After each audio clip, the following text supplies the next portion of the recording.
Então, porque tem muito interesse. A gente pode falar ao longo do tempo o que eu vi lá, né?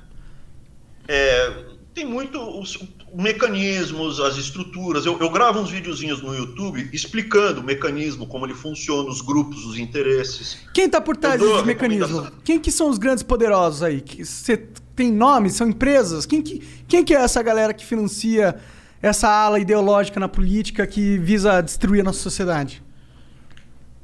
Não é uma pessoa. Eu identifico como 3 engrenagens o mecanismo. Um mecanismo são várias pessoas. Não existem empresas. Empresa é tijolo. Eu não luto contra a Globo. A Globo é um tijolo. Eu vou lá dar o quê? Da cabeçada no Projac, no tijolo? Não vou. Quem está bancando a Globo? A turma que está lá ficando bilionária com benesses, com isenção tributária. Agora não está mais, né? Tanto é que estão demitindo todo mundo. Então, parece assim, muito que a mamata acabou nos estúdios Globo. Então, o que acontece? Eu vejo, você tem uma peça dessa engrenagem, do mecanismo, que infelizmente, ou felizmente, né? Felizmente, eu fiquei velho, estou ficando velho, então eu consigo comparar ao longo do tempo. Porque, felizmente, né? Porque a alternativa é péssima ficar velho, né? A alternativa é morrer, então é melhor ficar velho. Só que eu posso te afirmar que está cada vez mais difícil você ser classe média. Está cada vez mais difícil você ter uma pequena empresa, mecânico, uma padaria, supermercado. Quando eu era moleque, tinha um monte de marcas de supermercado. Tinha um monte, carne não tinha grife. Tinha um monte de açougue, tinha um monte de frigorífico. Hoje em dia você tem um duopólio de frigorífico. São 2 grandes empresas. Você tem supermercado, você tem 2 grandes empresas de supermercado. Você tem banco, tinha um monte de banco. Hoje você tem 5. 3 bancos privados que controlam. Ah, sim. Mas isso não está acontecendo no mundo todo? Não é só no Brasil que acontece isso. Chocolate. Onde você olha, você tem cerveja, o caso mais... Cerveja, você tem concentração. E aí eu cheguei ao MEC e vi alguns desses atores, dessas pessoas, desses bilionários, querendo fazer a mesma coisa no MEC. Já com as suas bancadinhas, que eles dão dinheiro para eleger.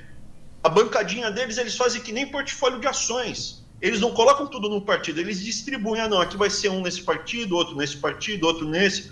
Como se fosse uma ação. Eu vou comprar um no setor elétrico, um no setor de telecomunicações, um banco, um de tecnologia. E eu lidava com essa bancada, com os interesses para você ter mais um monopólio. Então, assim, para não voltar, a engrenagem é composta por famílias bilionárias que querem ter os monopólios e o controle econômico do país. Você tem o pessoal da corrupção, é a segunda engrenagem, o pessoal que rouba diretamente, isso é, quero aqui 25%, 5%, 10% dessa obra. Quero uma comissão. E você tem o pessoal ideológico, mas não são separados, você tem áreas de intersecção. Já viu, lembra na escola, você tem 3 círculos? Uhum. Você tem áreas de intersecção, então tem cara que é corrupto e bilionário, tem cara que é de esquerda, corrupto e bilionário, tem cara que é só corrupto, que não está se lixando para a ideologia, tem cara que quer só ser bilionário e ter o seu monopólio e alucinar com a gente. E apareceu uma 4ª engrenagem, que eu não posso falar o país, mas é muito óbvio, é um país... Começa com C, não? Desculpa. Muito grande, e está ampliando a sua musculatura internacional.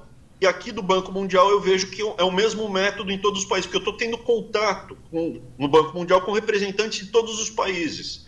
E o método, a abordagem é exatamente o mesmo. Eles entram, fazem um contato especial com alguém do político de peso daquele país, faz contratos de gaveta. O que são contratos de gaveta? Assuntos. Contratos que você não sabe os detalhes deles. São contratos sigilosos, que você não tem acesso aos contratos. Nem o cara que assinou ou tipo, o público não tem acesso? Não, eles assinam entre eles e a gente não sabe qual é, entendeu? Entendi. É isso aí, Igor. E aí o que acontece? É o mesmo modus operandi. E aí o país fica na mão dessa grande... E não é o povo e não é o país. Lá também são algumas famílias que controlam o sistema. Então... Quando eu fui comprar respirador, uma coisa que ninguém sabe, né? Eu tenho várias histórias para contar.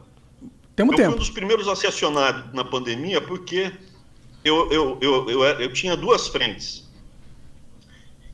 eu tinha 52 hospitais que são os hospitais universitários. Tem mais hospital universitário do que hospital no Ministério da Saúde. Caralho. Interessante. Né? Interessante. Meio esquisito ao mesmo tempo. Mas não faz sentido. Porque você tem que ter hospitais para treinar médicos, né? E aí o que acontece? Tanto é que a primeira vez o Mandetta é um cara muito gente boa, assim, no trato pessoal, um cara tranquilo no trato pessoal. Ele parece ser bem carismático. Eu chamaria ele pro jantar. Zero de problema no pessoal, mas, como ministro, aqui eu estou falando como ministro, ex-ministro. Jamais falaria se ele estivesse atualmente como ministro. Por quê? Porque me explica... Eu quero que o governo Bolsonaro dê certo. Então eu não vou dar tiro em cima do governo Bolsonaro, pô. Pode crer. Então se tem um ministro lá que eu não tô gostando, eu vou ficar quieto. Eu não vou falar mal. Você ainda tem esperança que o governo Bolsonaro vai dar certo? Depende qual é o seu objetivo.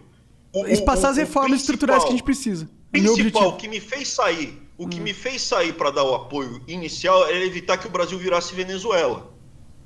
Para isso eu já estava satisfeito. Mas será que o Brasil ia virar a Venezuela? Ele é um pouquinho maior que a Venezuela. Será que a dinâmica não é diferente? Então, tá bom, não precisa virar, não precisa ficar igual. Se ficar assim, mas ia ficar uma merda. 30% já era horroroso. Sim. Entendeu? Não precisava ficar 100%. 30% já ia ser um horror. Eu ia sair do país, eu ia embora do país.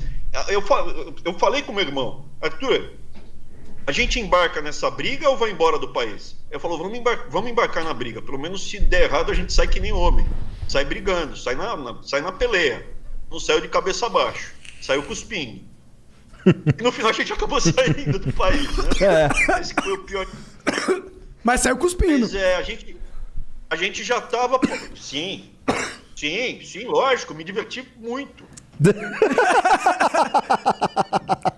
Se divertiu, cara. Olha, os charutos assim, dizem ao contrário. Para com isso. Ô Monark. Se você não, assim, de novo, se você não fumasse tanta maconha, você também não era o cara que nem papel higiênico. O Monark era papel higiênico. Antes da maconha, o Monark era o papel higiênico. O que é o papel higiênico? Absorvia tudo?